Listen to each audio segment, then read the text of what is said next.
인생을 살면서 다툼과 갈등을 피할 수 없는 것이 현실이죠. 또 이 갈등을 해결하는 것이 얼마나 어려운지 몰라요.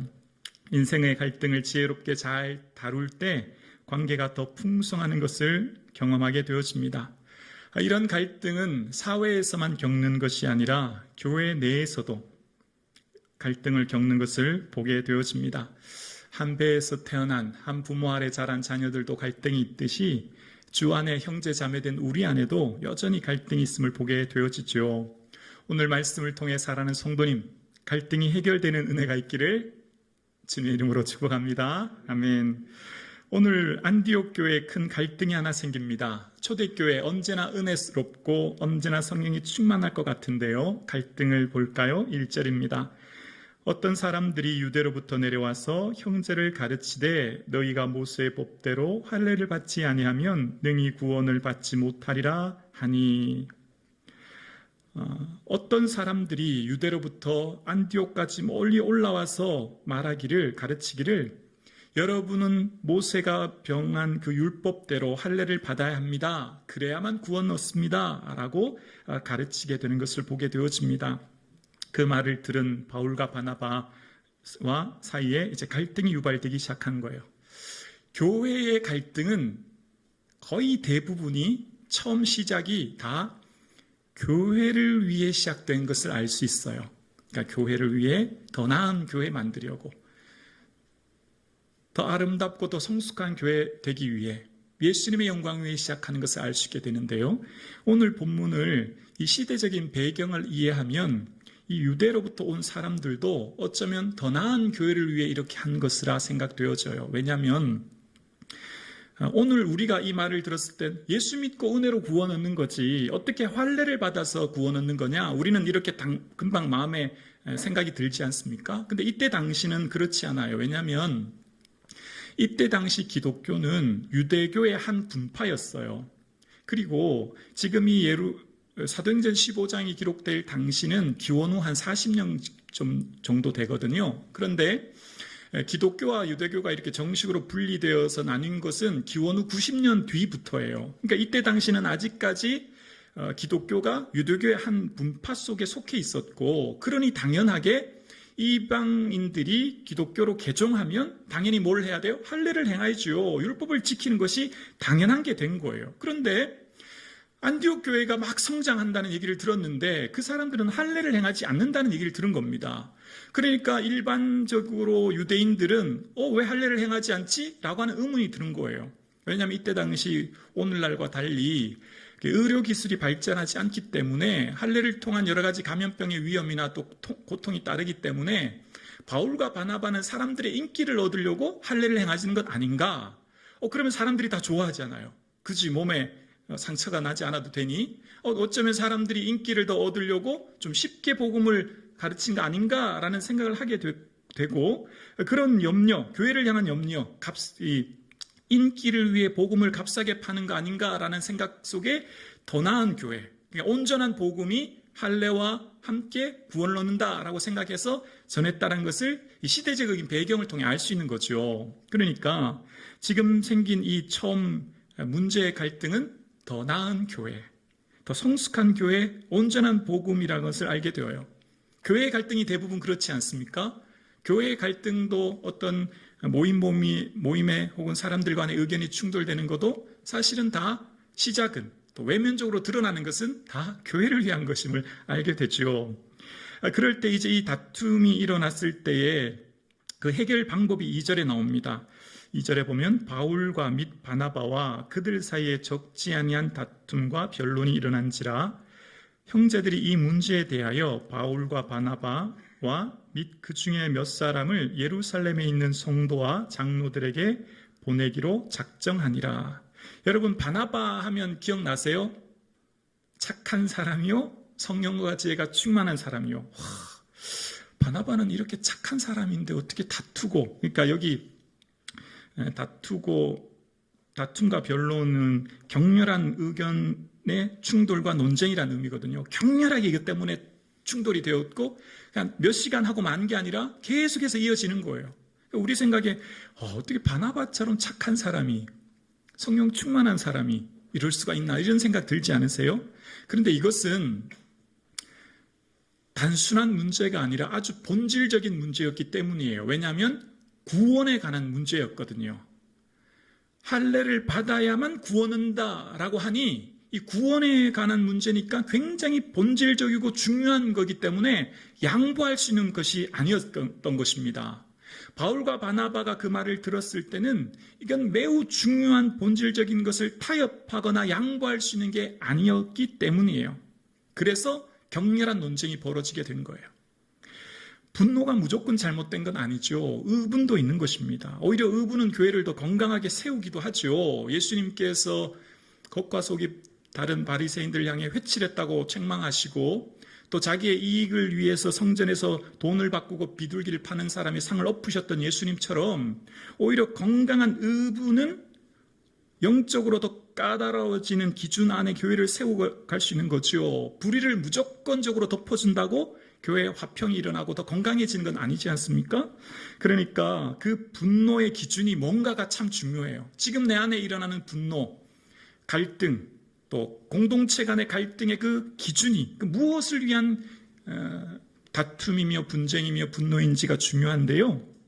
그 기준이 가만히 살펴보면 곰곰이 생각하면 진짜 그 다툼의 갈등의 원인이 정말 예수님을 위한 것이고 교회를 위한 것인지 아니면 곰곰이 생각하면 나를 위한 것인지 나의 유익을 위한 것인지 살펴볼 필요가 있는 거죠.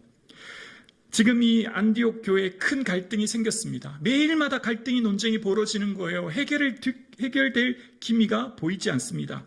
그래서 이 자기들끼리 다투다 보면 잘못하다가는 교회가 둘로 갈라질 위기가 생긴 겁니다. 분열의 위기가 생긴 거예요. 혹은 잘못하다가는 바울과 바나바가 속한 안디옥 교회가 이단으로 규정될 위험이 생긴 거예요.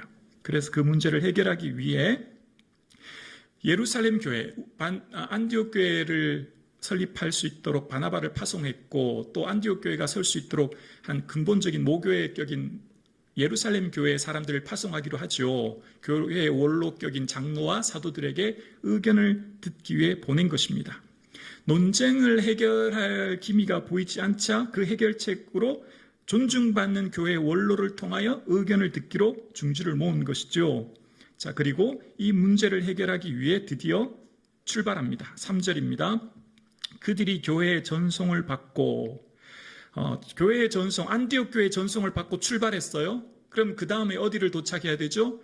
그 다음 구절인 4절 한번 보여주시면 4절에 예루살렘에 이르러 이렇게 해야 맞는 거예요.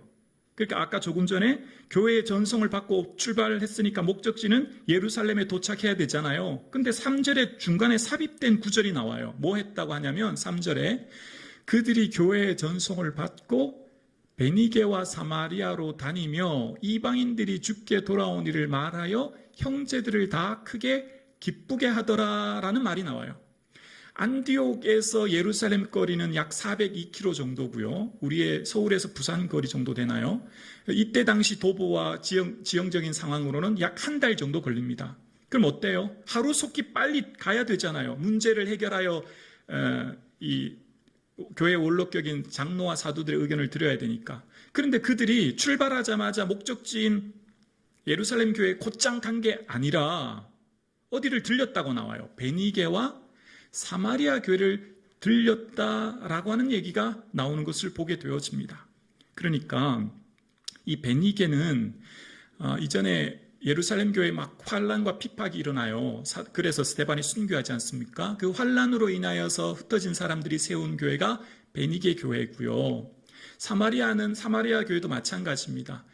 예루살렘의 박해가 시작될 때 전도자 빌립이 가서 세운 교회, 그리고 그 뒤에 베드로와 요한이 가서 성령의 임재를 충만케 한 교회인 거예요. 그러니까 엄밀히 말하면 바울과 바나바와는 아무런 상관이 없는 교회인 거죠. 처음 나와는 상관없는 교회고 내가 만난다고 해도 크게 기쁘지 않는 교회. 굳이 갈 필요가 있겠나? 굳이 그 수고를 하지 않아도 되는 곳을 지금 통과해서 갔다는 것을 알 수 있는 거예요. 지금 바울과 바나바의 마음속에는 교회를 사랑하는 마음이 있었다는 것을 알 수 있어요. 뭐를 통해요? 지금 그들이 출발해서 곧장 예루살렘에 간 게 아니라 그 사이에 있는 초대 교회들을 둘러서 갔다고 하는 그것을 통해, 그리고 왜 갔는지 그 이유를 알 수 있는 구절이 3절에 보면 나오는데요. 3절에 다시 볼까요? 베니게와 사마리아로 다니며 이방인들이 주께 돌아온 일을 말하여 함께 고백합니다. 형제들을 다 크게 기쁘게 하더라. 아멘. 이제 목적이 나왔어요. 뭐 하려고요? 모든 성도들이 기쁨과 즐거움과 감격을 얻게 하려고. 아마 이건 제 그냥 말씀을 묵상하면서 생각한 건데요. 이런 얘기를 했을 것 같아요.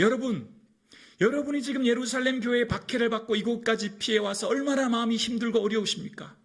여러분, 이 절망적인 상황 가운데 두려워하지 마십시오. 하나님 살아계십니다.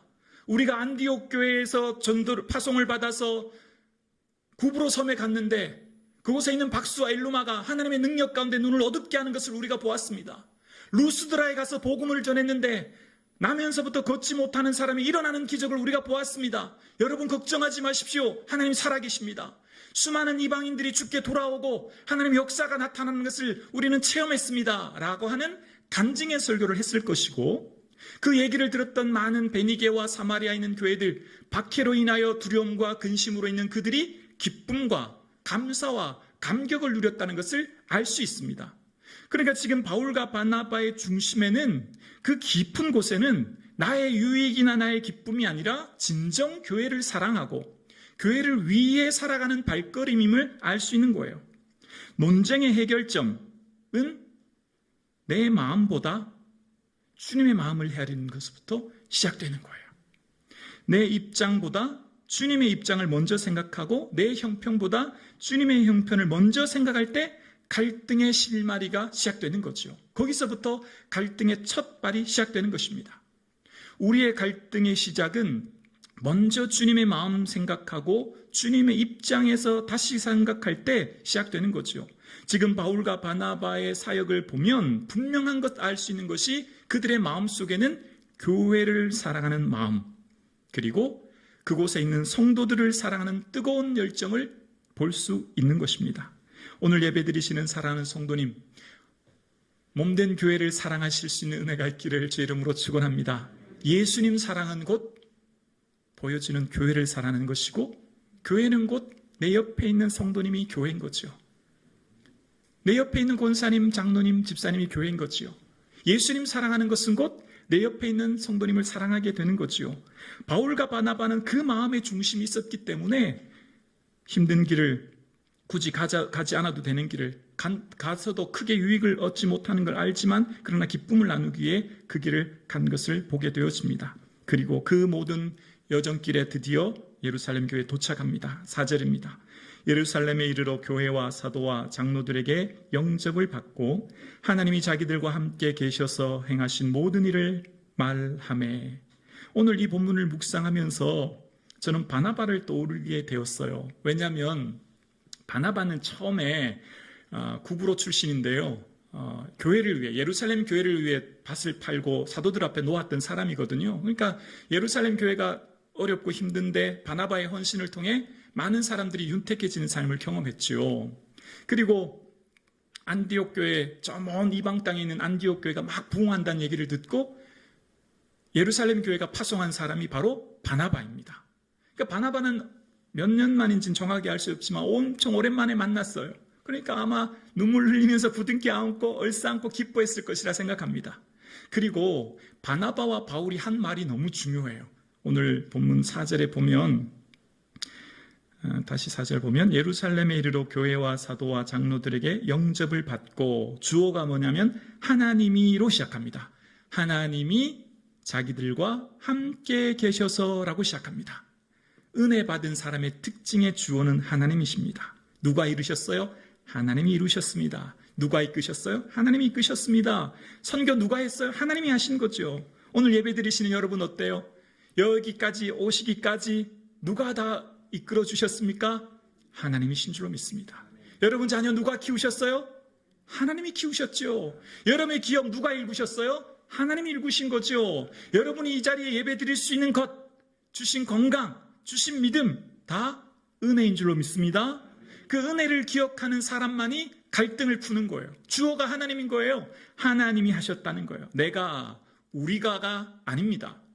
바울과 바나바의 사역은 언제나 하나님이 하셨습니다 라고 하는 고백입니다. 우리의 삶의 갈등을 푸는 두 번째는 뭘까요? 은혜를 기억하는 삶이죠.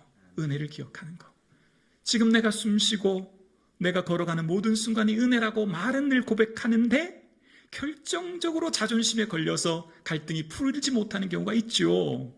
결정적으로 내 자존심을 내려놓지 못하기 때문에 갈등이 그대로 있는 것을 보게 되어져요. 정말 내가 은혜를 받은 것을 고백한다면, 내가 정말 진정 예수님의 은혜로 여기까지 왔고 살고 있고 오늘도 내가 산다면, 은혜를 안다면 용서하고 화해할 수 있는 은혜가 있기를 주님의 이름으로 축복합니다. 아멘이십니까? 진심으로 권면드립니다. 그것이 곧 나에게 기쁨을 주고 오히려 나의 얽매였던 나의 영혼을 자유하게 하고 나에게 참된 기쁨을 주는 것이지요. 그리고 오늘 본문에 보면 같은 선교 보고인데 다른 반응이 나오는 것을 보게 되어지는데요. 3절에 베니게와 사마리아 사람들은 들었을 때 다 크게 기뻐했다고 했잖아요. 얼마나 기뻤을까요? 그들이 박해 상황 가운데 하나님의 기적과 표적, 역사를 들었을 때 얼마나 기뻤을까요? 함께 기뻐하고 함께 즐거워했던 것을 알게 되어요.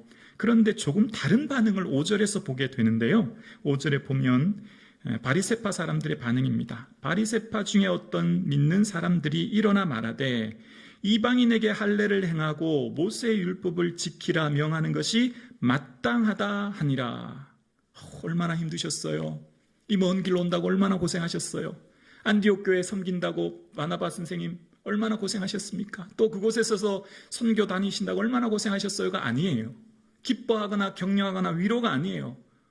무엇을 하라, 무엇을 지키라, 뭔가 멍해를 매는 것 같은 답답함을 느끼게 되어요. 뭔가 그들이 위로라기보다는 그들에게 뭔가 더 해야 된다고 하는 짐을 지우는 것 같은 게 느껴져요. 왜 그럴까요? 바리새파 출신 유대인들에게는 뼛속 깊은 우월의식이 있었거든요. 선민사상이라고 하는. 우리는 이방인하고 달라. 이방인은 지옥의 땔감이지.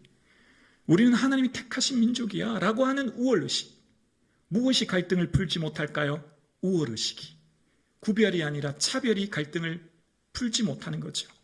우리에게 왜 갈등이 그대로 유지될까요? 너와 나는 다르기 때문입니다. 내가 너보다 낫다고 생각하기 때문이죠. 그러니까 갈등이 풀어지지 않은 것입니다.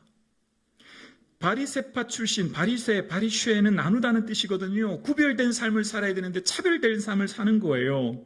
그래서 그들의 삶에 있는 선입견과 가치가 오히려 주님을 이를 방해하고 있고 더 알지 못하고 하는 것을 보게 되어집니다. 그리고 오늘 본문 5절에 보면 그들이 이 이방인들을 어떻게 생각하는지 알 수 있는 단어가 나오는데 5절에 보면요.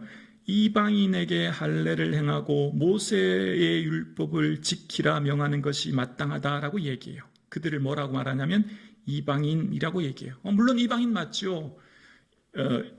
예루살렘 중심으로 히브리어를 구사하고 히브리어가 모국어가 아닌 이때 당시는 로마가 통치하는 그리스 로마 헬라 중심이기 때문에 다른 지역에 흩어져 사는 사람들은 헬라어를 쓰거든요. 마치 오늘날 영어가 공용어인 것처럼. 그러니까 자기들이 쓰는 히브리어를 쓰는 예루살렘을 벗어난 사람들은 다 어쩌면 이방인 거예요. 헬라어를 쓰면서 이방 문화에 사니까. 그런데 그 사람들이 이방인 건 맞죠. 그런데 중요한 게 하나가 있어요. 오늘 본문을 기록한 누가는 결코 그들을 향해 이방인이라 말하지 않아요. 어떻게 알 수 있나요? 1절에 보면, 처음 1절에 보면 이런 내용이 나오죠. 어떤 사람들이 유대로부터 내려와서 뭐라고 하죠? 형제들을 이라고 얘기해요. 안디옥 교회가 이방인 교회죠. 이방인으로 세워진 교회지만 오늘 본문을 기록한 누가는 이방인이라고 말하지 않아요. 2절에도 마찬가지 형제들이라고 얘기합니다. 생각의 차이인 거예요. 지금 내가 섬기고 있는 교회는 하나님께서 주 안에 맺게 하신 형제 자매 공동체인 줄로 믿으시죠? 주의 뜻대로 행하는 자가 형제요 자매요 어머니니라 예수님 말씀이 우리의 고백이죠? 지금 내 옆에 계신 연세 드신 권사님은 우리의 어머니시죠? 옆에 계신 연세 드신 우리 장로님, 집사님은 우리 아버지시죠? 아멘이십니까? 아멘입니다. 우리의 생각이 바뀌어야 돼요. 일주일에 한 번 만나는 장로님, 권사님이 아니라 어머니, 아버지, 자녀들인 거죠. 여기서 진정한 갈등의 모든 문제가 풀리는 거예요. 어쩌다 한번 주일만 잠깐 악수하고 만나는 사이가 아니죠. 시간이 아무리 오래 지나도 내가 마음의 문을 열지 않으면 삶의 간격이 좁아지지 않죠. 내 마음이 먼저 내려놓고 마음의 문을 열어야 삶의 간격이 좁아지는 거죠. 시간이 아니에요. 수십 년 지나도 인사만 하고 다니는 관계가 있고요. 단 몇 달만이라도 마음을 열어서 정말 친형제, 친자매와 같은 교제가 생길 수 있는 거죠. 오늘 우리 성북중앙교회가 예수님 안에 형제, 자매인 줄로 믿습니다. 진짜죠? 진짜예요. 지금 함께 예배드리지 못해서 요양원에 누워 계신 우리 권사님은 우리 어머니세요. 알츠하이머로 기억을 하루하루 잃어가시는 분들은 우리 아버지, 어머니세요. 질병으로 인하여 항암을 앞두고 계신 성도님이 우리 어머니세요. 또 교회 학교 아이들은 우리의 자녀들이에요. 옆에 계신 분들이 다 내 형제예요. 형님이고 누님이고 자녀입니다. 이것이 정말 내 삶에 고백되어질 때 진정한 갈등이 해결되어지고 진짜 예수님이 원하시는 공동체가 사랑의 매는 띠가 되어질 줄로 믿습니다. 사랑하는 성도님, 무엇이 여러분의 마음을 힘들게 합니까? 내가 내 자신을 용서하지 못하는 것 아닐까요? 내가 나를 내려놓지 못하는 것 아닐까요? 내가 나 자신을 주님 앞에 온전히 내려놓지 못하는 것, 그래서 기도해야 돼요. 내 힘으로는 할 수 없거든요. 내가 이것이 하기가 얼마나 어려운지 몰라요. 그래서 주님께 매달려야 됩니다. 주님이라고 엎드려야 됩니다. 2023년 남손교회 권사회 전체적으로 새롭게 개편하였습니다. 과거 그냥 인사만 하며 지나던 사이가 아니라 이제는 서로가 서로를 위해 진짜 기도해 줄 수 있고 정말 진심으로 그분의 아픔을 이해해 줄 수 있는 정말 긴밀한 교제가 있기를 원합니다. 일주일에 한 번 인사하는 사이가 아니라 주중에서도 안부를 묻고 전화할 수 있는 정말 형제 자매와 같은 공동체, 그 시작은 어디로부터 시작될까요? 내가 먼저 희생해야 시작됩니다. 하늘의 미랄이 먼저 땅에 떨어져야 됩니다. 남성교회 어떻게 성장하며 성숙시킬 수 있어요? 내가 희생해야 됩니다. 여전도에 어떻게 더 깊은 교제를 나눌 수 있어요? 내가 희생해야 되는 거예요.